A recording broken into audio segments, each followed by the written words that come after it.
Hey, Dr. Romano, what are you up to? Hi, I'd like to go over a question with you on nomenclature that has tripped up many students. So come along and let's have a look at what I have for you.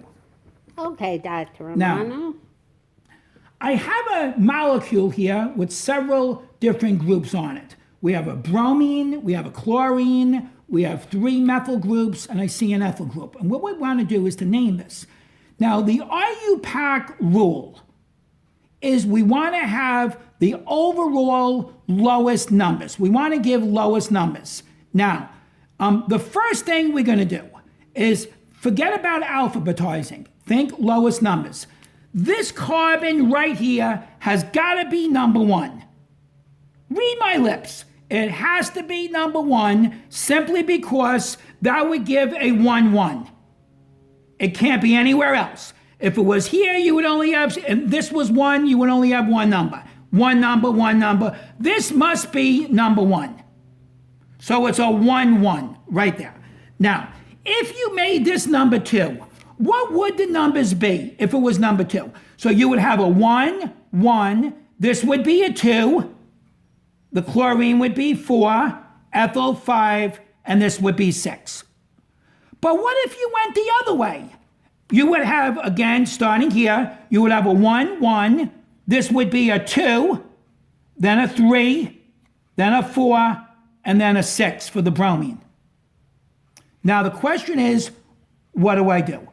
There is a rule of RUPAC known as the first point of difference rule. So what you do is cover this up. This is not really shown in any of the textbooks. You do it the way I'm showing you if you get a problem like this. It's a tie so far. Now the rule is, which way will work? Clockwise, or do we go counterclockwise? We got to look for the first point of difference. All right, take your hand. Oh, damn, it's still the same. It's a 1-1. Don't stop now. It's a 2-2. It's still the same. Alas. And as you can see, I see the first point of difference.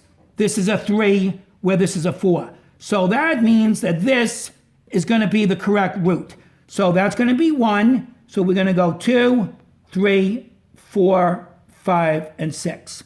Now you alphabetize after you get the numbers in place.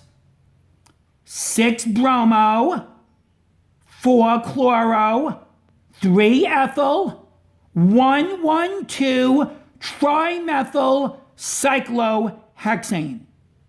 And there you have it.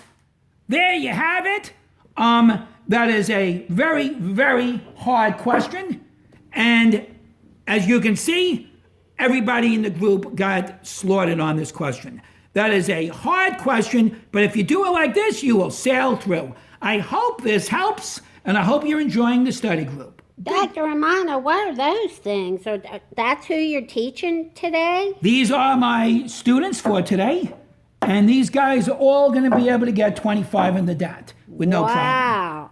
Well, I'm getting a 30. Dr. Romano, if I know what you did today, am I going to get that 30? Absolutely not. You need to know a lot more work, so good day to you. Bye-bye. Well, Dr. Romano, I'm going to go get a box of donuts. I'll bring you back one. Bye-bye. Bye. Good day to you, sir.